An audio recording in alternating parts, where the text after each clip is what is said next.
Magpadala ka naman ng rubber boat. Saka naman ma-check yung pabrika. Mar, kinausap ko na si Mayor. Dadalawa lang daw ang rubber boats dyan sa munisipyo. Parehong ginagamit sa rescue. Yung mga gamit, Dina! Yung mga gamit! Hindi ko naman kaya iangat lahat ng gamit na to! Ma, paano naman yung mga makina ko? Yung mga tauhan ko. Punyeta! Punyeta! Ate, wala na nga ako matatawag na ibang kapitbahay eh! Kanya-kanya na nga sila ng buhat eh! Dina, hindi ka ang pinupunyeta ko. Itong punyetang bagyo! Ma, ikaw nga maraming koneksyon eh. Kaya nga ikaw ang tinawagan ko eh. Punyeta ka, Mar. Iintindihin ko ba ba itong mga tauhan mo? Hindi ko nga alam kung anong gagawin ko dito sa lecheng bodega ko. Nante! Ano ba? Dali! Oo, ito na! Uy, ano ba hukupan nyo?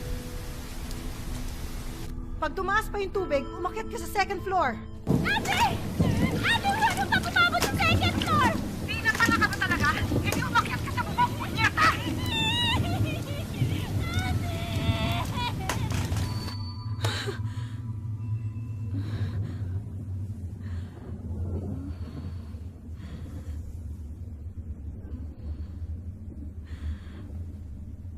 Happy anniversary. Punyetang anniversary to.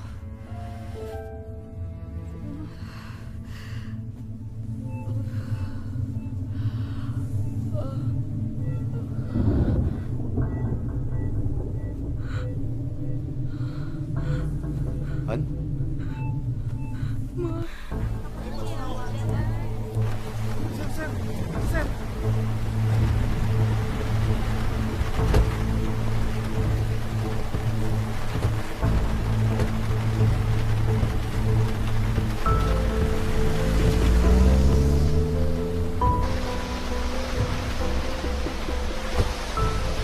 Nurse!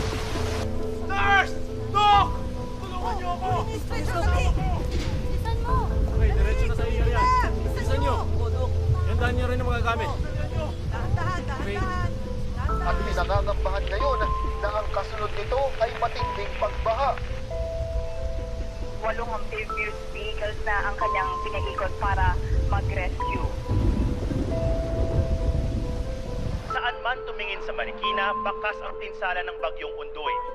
Bandang alas 11:30 kaninang umaga, 2 bangkay ng babae ang nakita sa bangpang ng Marikina River. Nakabaon sa putik at nabubulok na. Rain, rain, go away, come again another day. Little children want to play.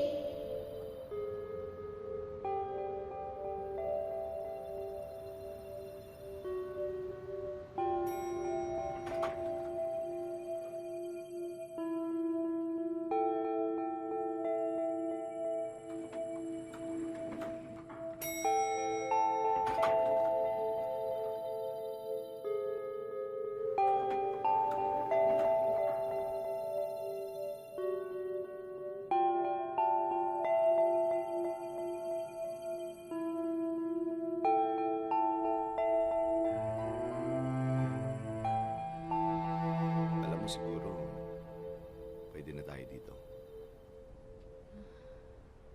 Masyadong mataas. Nagre-reklamo ka sa baha.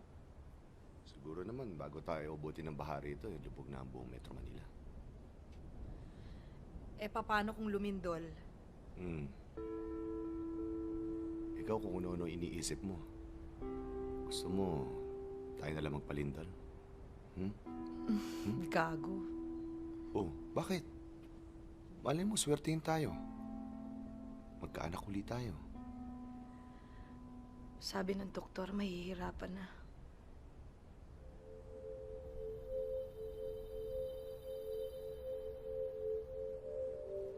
I'm sorry. Ang tagal nating naghintay. Tapos,